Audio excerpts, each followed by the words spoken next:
Hey everybody, welcome to another Friday Night Cool Talk. Hi, everyone. So Lorianne and I are going to tell you a story about when she came over about 3 years ago, was it?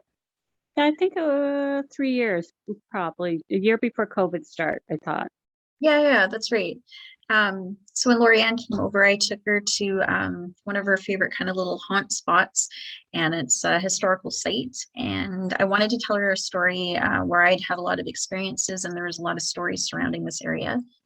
And it was this place, it was probably about 15 to 18 feet underground, not a huge area, but I'll let Lorianne tell you the story. Okay, thank you, Andrea.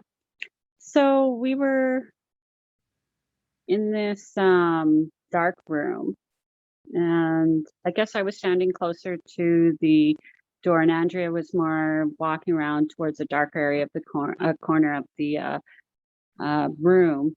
And all of a sudden, I started noticing something around Andrea and on Andrea. I'll get to We that. should, or maybe a point we And should bring up too that would kind of help set the stage. mm, So when we went into this room, it was almost pitch black. The one corner of the room was, I would say probably about 90%, 95% pitch black. Like you could still see like the shadow or outlines of your face and so on. mhm. And there was just a little bit of light coming from the hall. It was all natural light from the door. So it was a very substantially dark room. And I was just telling Lorianne the story about this energy or this gentleman that we believed was attached to this room. Yeah, so she was telling me this story. See, and it's interesting because a lot of these things that Andrea will talk about is that I have lost that for whatever reason. I've lost that train of thought, or it kind of all stopped because that was when I was starting to notice something around Andrea, and I was trying to make sense of it. And I I think I got softer, and I was looking at Andrea, and I was looking around the room, and I looked back at Andrea. I think I was just trying to focus in on what I was seeing. And sometimes when I notice or see these things, and it often happens on the left side of my brain. Don't ask me why. It's an intense pressure. I don't want to say it's like a stress headache, but it feels like somebody's squeezing the left side of my brain. And I was noticing this darkness. I don't want to say aura. Aura, yeah, I guess aura around Andrea. It was quite dark. But what I was trying kept focusing downwards. And I don't think Andrea would have noticed this because it was on her lower left side, just around her abdomen, a more opaque mass, which I thought was kind of interesting. And I think that's why I was sort of not quiet and trying to make sense of it, because I was noticing this aura around her and then this darkness. And it was quite dark and quite opaque, and a different type of darkness to what was the darkness, the blackness in the room at that moment. This particular point was when I noticed, and I noticed you were distracted, and that's when I started asking you, being like, "Are you okay? What's going on?" And you didn't. I hadn't noticed the mass or anything going around me at that point. I did feel something kind of come up to me, but I didn't get the full picture of what was going on. And I just remember you saying to me, just give me a minute. I just need to figure out what's going on here. Um, Mm-hmm. so that's what I remember at that point. So as I'm looking at Andrea and we're in this room, I know she was trying to draw me out, but I couldn't register what I was seeing. Part of it was that there was stuff going around her, but what really concerned me was that near her right abdomen, over top of it, there was this black opaque mass that almost had seemed to have a different type of darkness to it to what the darkness was in the room. So for me, I had a bit of concern because I did not know what I was seeing and whether this was malevolent or what it was.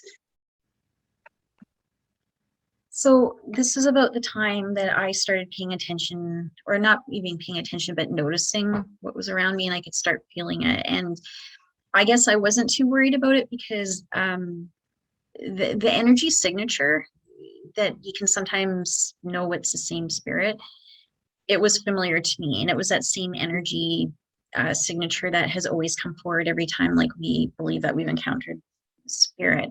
But it was definitely a lot more present that time, and I felt very close, like standing next to me. And it was shortly after that then I could feel the swirling motion around me, and I could see when like you have your camera on the wrong setting and you're in a really dark setting, and like the camera starts like auto focusing, so it gets a little blurry and it'll dark and light because it's trying to find whatever, like the certain candle light it needs to adjust Hmm. to. That's Yes. almost how I was seeing you for a bit. And that's when I started noticing, being like, okay, now that this energy doesn't normally do that. It usually just kind of, you just feel it around, but it doesn't usually show itself. Yeah, very, very strange. For me, it was in that moment of trying to decide what it was.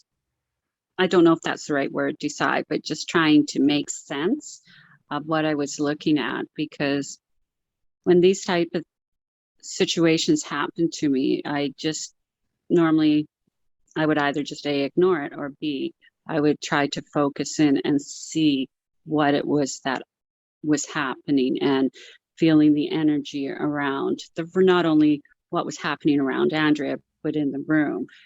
Mhm. Um, when I go into an area, and I know Andrea notices this with me, and maybe that's part of being empathic, is that I get hit with a lot of different senses. And this was one of those moments when I was looking at Andrea and being in this room where I was just felt like I was just constantly, and I think that's probably why I get that head pressure on the left side. It's to help. Maybe it's a way for me to just grasp onto something that keeps me grounded or centered, or, or Yes, it, hey, something's happening and you need to pay attention to it.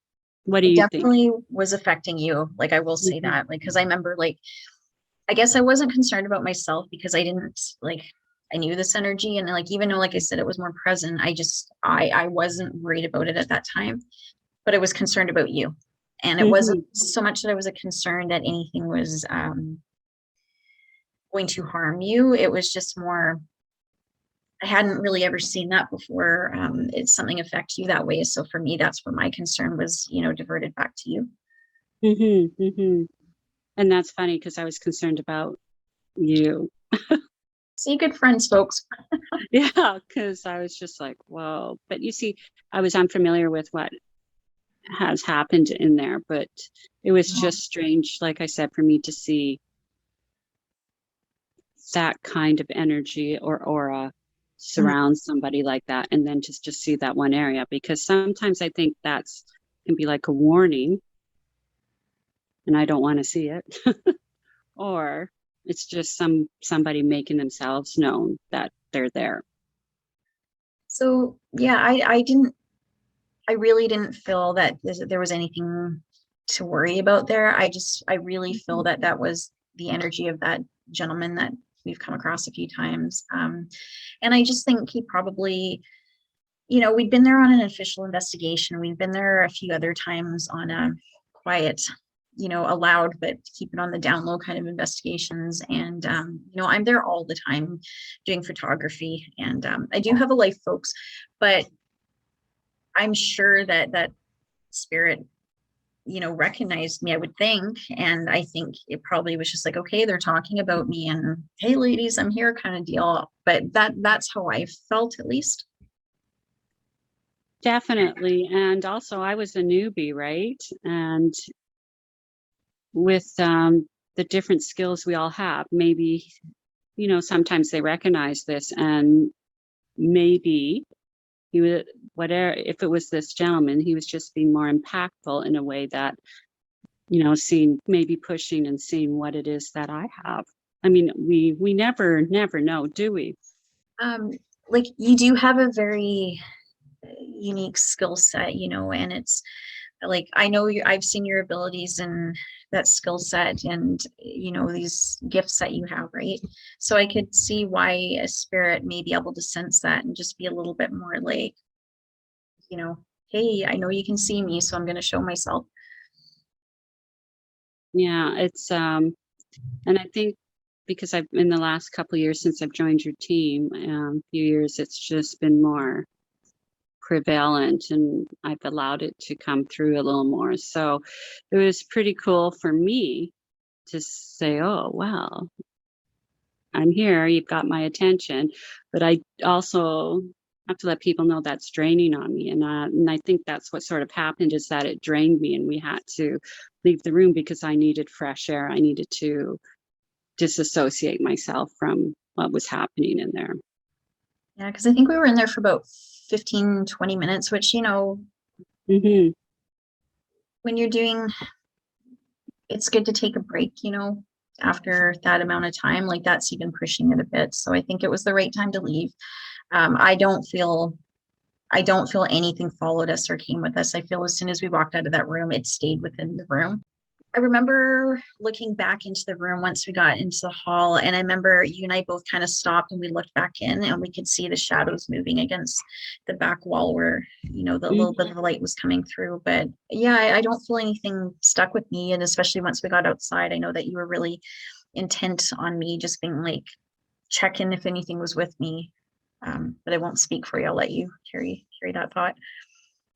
Yeah, I think that was a concern for me because of what I saw. And I was just like, just make sure nothing. I know it would definitely it did not attach to me if we had, once we left, but I was concerned because of the way it was around you and that mass on your abdomen. Like I was just like, I was concerned that you were okay and that it wasn't going to follow you and hadn't followed you home. I think for me, like, I'm pretty confident, and, I definitely take precautions to make sure things don't follow us. We do the best we can. But, just how you were explaining what you were seeing, I'm not going to lie. Like, it was unsettling because I was kind of like, I don't feel that there's anything to worry about, but this is new. Because we, maybe didn't have the certain equipment, we weren't able to communicate to it on a more meaningful level, but I don't think we had any physical like scratches or anything. No, no, not at all. It was, like, I think it was just a unique situation and it just caught us off guard. Like it really was meant to just be a tour and just show Lorianne like some of the locations we had been talking about. So, we didn't have a lot on us. Like I think we had the dosing rods, the pendulum, the K2, and our phones, basically just a little bit of stuff. Yeah. That was one of the, That's for sure. I guess the first little adventures that, I took Lorianne on, and there's more to come. But yeah, I think it was a really unique experience, and like I definitely appreciated it. In some ways, it was kind of nice to not have all the equipment with us. Again, like we didn't intend for any of this to happen. It was more of just showing Lorianne where some of the places we had talked about and been, so she could see it firsthand. So it was more of like a historical tour, I guess. But in a way, I kind of appreciated.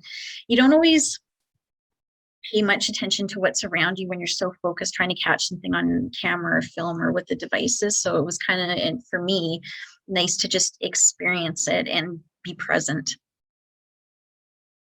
Definitely. And also there's a lot to be said for when things just happen organically and you don't expect it. Yeah.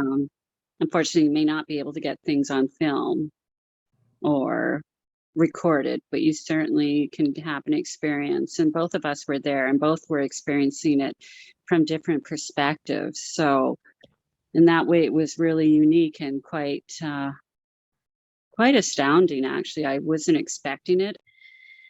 I think that entity really wants the story told and told properly. Mm-hmm. But yeah, so well, thanks for tuning in, everybody. Tune in next Friday. We'll have more exciting stories for you. Okay, thank you, everyone. I hope you all have a nice evening. Take care. Good night, y'all.